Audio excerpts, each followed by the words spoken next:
kills on the ledge because he is still kind of just making life absolutely miserable for Ursa. Luckily for Ursa, the 10 to 15 minute range.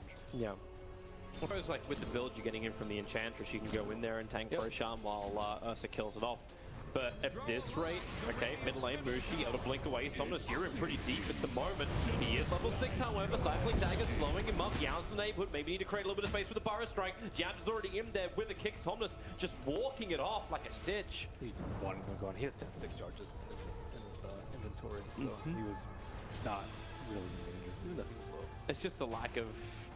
It's the lack of defensive spirit and a potential crit from Mushi. Because he cracked level 6 while that was all going on. Always get a little bit cautious about things.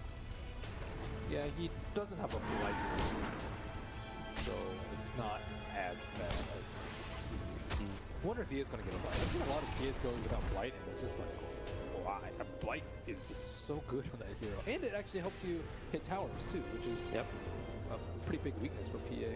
Well, PA just found himself a haste rune. QQQ is going to come out looking for it. He is not in, actually he was for a second in range of Radiant Vision, thanks to the Observer Ward. But Jabs is wrapping around the back. Aggressive ward on the bottom lane behind the tier 1 tower.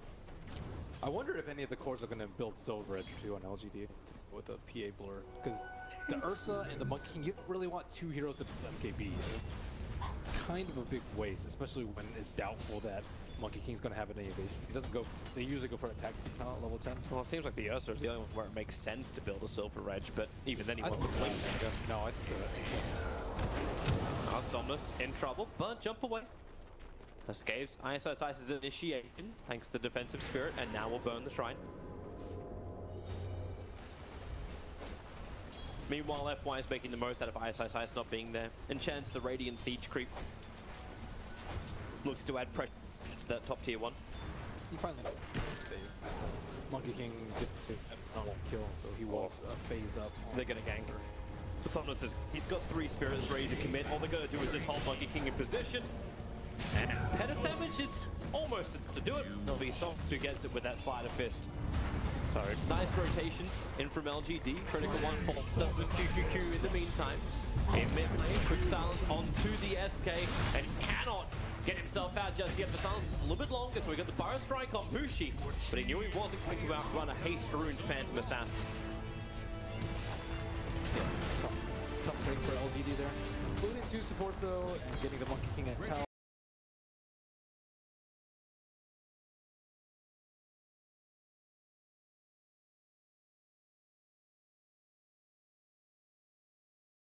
Ever going to right-click towers almost like this win.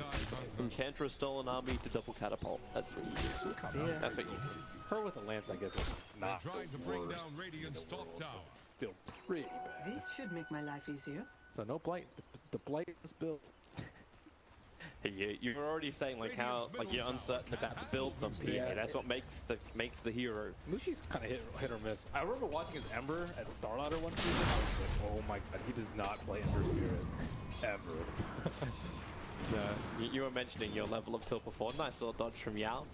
Moon's not gonna hit that one. I think Black also went a blightless Phantom Assassin too, but it's very, very rare. I think sometimes you might do it if you're going for like a magic-oriented build where it's very high armor heroes, like TB in particular. But even then, it's still dubious. There's a smoke movement coming in from Mineski. Nice.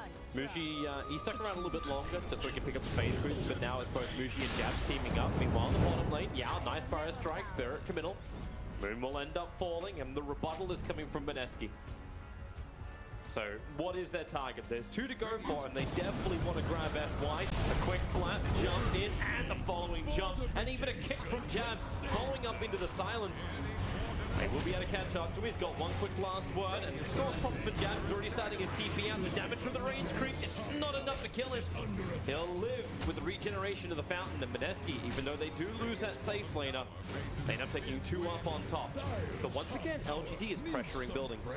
Enchantress is very, very poor versus massive physical burst too. So you can see the inherently bad matchup that Enchantress has just no time to heal up at all. Might have to itemize more for HP. As opposed to damage. Like you might need to build like a lance Dire's super early on top for that tower extra is strength. under attack. Yeah, much of a problem doing that, like Lance Hurricane Pike to push. Obviously, the PA can just Phantom Strike back in again. Oh, it's Like, great to get Monkey King out of his ulti too. Potentially, yeah. I think Pike's pretty much a no-brainer on Enchantress. But the Blight on PA would also help out the Monkey King a lot too. Who's also very high physical based. Okay, I see him building a desert. I can breathe a sigh of relief. Phase Boots, Aquila, PMS first. Basic items, then we can look into the extra stuff. Even though Blightstone is obviously insanely cheap. Ninja Boogie's in a bad spot.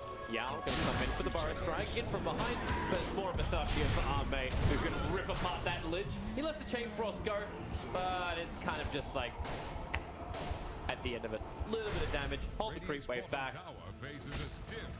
LGD maybe a little bit lucky it didn't bounce unfavorably towards them. So now, about the time you can start thinking about Roche. It's a pretty good time to do it because they don't have great ways of scouting. Maybe King can scout around the pit, maybe an arrow, but still, whenever you reverse Urge, the window is very, very small to try and contest Roche. And he is also going for a Mask of Madness, so that also cuts down on the window a little bit more. So if Monkey King like shows on bottom lane, for example, that would be a perfect time for them to maybe even TP to the shrine and do it. So ISSIS has to be very careful about where he moves and make sure that he does stick around that area so that he can scout out Roche just in case. Well, he is actually headed down the bottom lane. Like, he's in the jungle for the moment, but in a couple of seconds he'll reveal on bot. They do have good wards though around Roche, and they know that Urza isn't going to go for Moon Decker first because he does have a mask. So I think they're like still. They're iffy about it. Okay. Yeah, Moon scouting. He's probably the only one that can escape with 12-1 charges and that level 2 leap. They'd have to smoke for 2 though. Do you think it's like LGD can still do it? Like you talk about Monkey King revealing himself on bottom. Having no. Enchantress also revealing herself on bottom, doesn't that take away a large portion of the easy power that LGD has to do Roshan? Nah, Urza can do it by himself. Urza's just the best solo Roche hero, hands down, no question about it. Especially if he has lifesteal. Like sometimes you can do it without lifesteal if you have if you're just really farmed, or if you have a DD room. But with a mask, it should be super easy. If Mineski is really upset about what's going on at the moment, but with the Moonlight Shadow, there's an Invis rune on the Earth Spirit. I'm looking for detection right now on LGD, and it just doesn't exist. The arrow will fly astray. Moon unable to connect onto Somnus, and because this is nighttime, the vision range is quite poor. Mineski cannot find their target, and LGD, they're already moving up. Face boots from Arme, he's not going into Roshan, however. Angle up. Look at the other 2 heroes that are like, you have to just constantly consider it, especially when there's like a feigned maneuver and nothing actually happens in the bottom lane. And you'll see them just hanging around, seeing what's going on. Where are you? Ursa goes missing from the map. Their observer ward's too shallow on the dire side of the jungle. That's the reason why Mineski just don't understand what's going on at the moment. That's the first obvious time for them to do Roche too, so you don't... Moon, get out of that leap. If it wasn't for that high ground observer ward, he would be dead right now. Sleight of Fist Searing Chains would have grabbed him. Yeah, he did completely reveal the ward though. Like, he did. To save his life. The ward's only got a minute and a half left on it, so they may not be too sad they about might make that. a move. His shield is almost down. They see him. Oh, actually, do they? The observer ward's a little bit too far off, so instead they go top. Rolling boulder into kick silence, and Yao in a world of hurt. Moon combining up with the heavy damage of Mushi and Japs. Oh, that hurts. He was at like 1,800, 1,900 gold before that. SSIS is waiting on bottom. He's really keeping this bottom lane pushed in, so the tier 1 tower is kind of always under threat. We're 14 minutes in. Ursa's had the Mask of Madness for a while. And it's like he's waiting until he completes his Blink Dagger before he goes near Roshan. Well, it's one of those games where they're like not in a firm position of power. So if they actually do take a fight around the Roche pit, Lich Ult Earth Spirit would destroy them. So they have to be a little bit careful. And it's also one of those games where if you don't get Roche, it's probably going to be useless for the majority of the game. So he does have that carrying. So you have to get Roshan, but don't feed your line. Like what's happening to Ninja Boogie and the tier 1 tower. You just wait for it with a DD. You just wait for a good opportunity. You don't want like a 50-50 chance of getting Roche for free. There's going to be a point at some time. They just have to be patient. That good opportunity seems really hard though. Like LGD keep having to react to the split pushing that's coming in from Mineski. Well, once it gets blink, it's also better too, because then he doesn't have to expend a smoke to do it. So that's also something else. That's if they have vision, like you still have to come around the top. If you do that, then you're going to come in range of the... Actually, the already observed ward's now timing out. But there'll be a new ward pretty soon by Mineski placed down. Who's actually got him? It's in the hands of the Lich at the moment. So I'm interested to see where Ninja Boogie's going to be placing that. Our next attention should be up towards the top. Wants to camp, and Chads finds himself in way too deep. Turns on the Magnetizer. The Creep Wave will soak up the arrow from Moon. I was going to try and create a little bit of space. The Moonlight Shadow being triggered, but with the Sentry Ward down from LGD, they had perfect vision. They can also take a big team fight pretty soon. They almost have the Blink Dagger on Yao, and then they can use Yao to Proto Strike and Epi center into a fight with a Global Silence. That should be an easy fight. There's no way they can deal with the Global Silence this early if the Proto Strike is well placed. There's no BKBs, no Yeti Styles, no Little Swords in the use. That's a fast Deso from Lucian. He's getting it.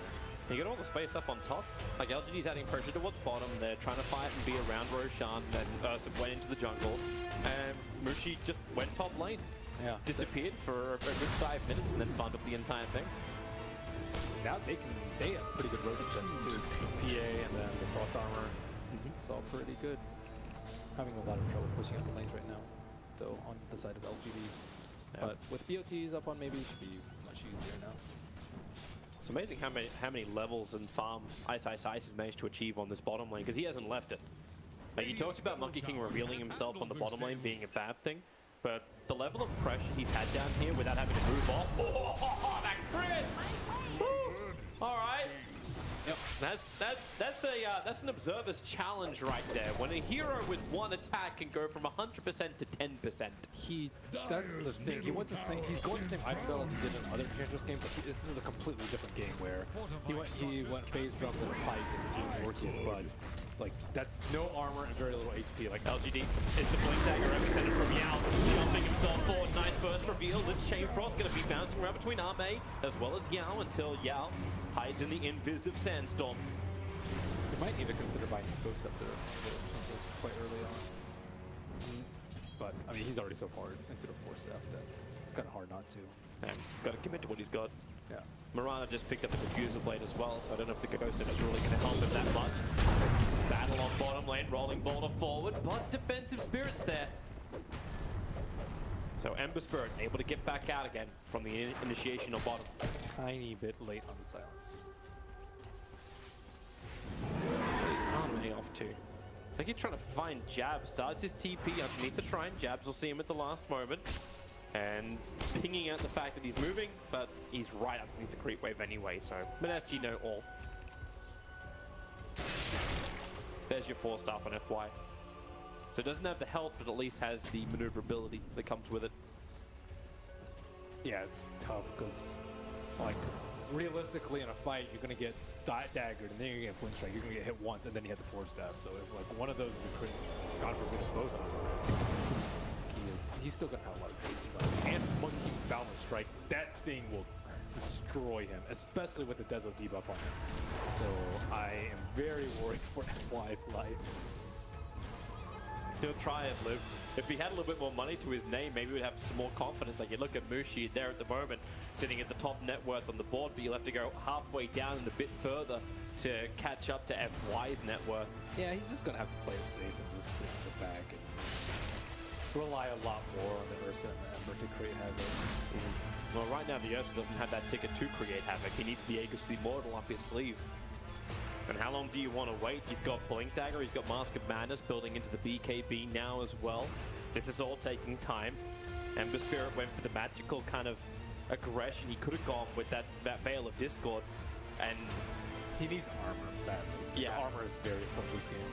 Like even to the point where Ursa might consider building a Vlad's where his team is set up with Mask of Madness. Mask of Madness helps him farm a lot faster, but it's just something else to consider when you really want armor for your team. Like, no one else is really going to buy a Vlad's except for him. Well, both teams scanning out. Mineski's checking Roshan, and LGD is checking behind. Actually, was that the other way around? You need to color those scans. Either way, scan around Roshan, scan around the mid-tier 1 Tower of Radiant. Both don't flag anything. LGD are very defensive up on that top lane. In fact, they're waiting for somebody to come up and farm it. Pierre was around that area, but Mushi's been playing it safe. Mushi's been playing very well this game. And he's actually backed up towards his own Ancients. Always dodging the movement of LGD. Okay, I still haven't seen Ice move off this bottom lane. Not in the last 10 minutes. He's almost got Diffusal Blade. Yeah, so much for Ghost Scepter.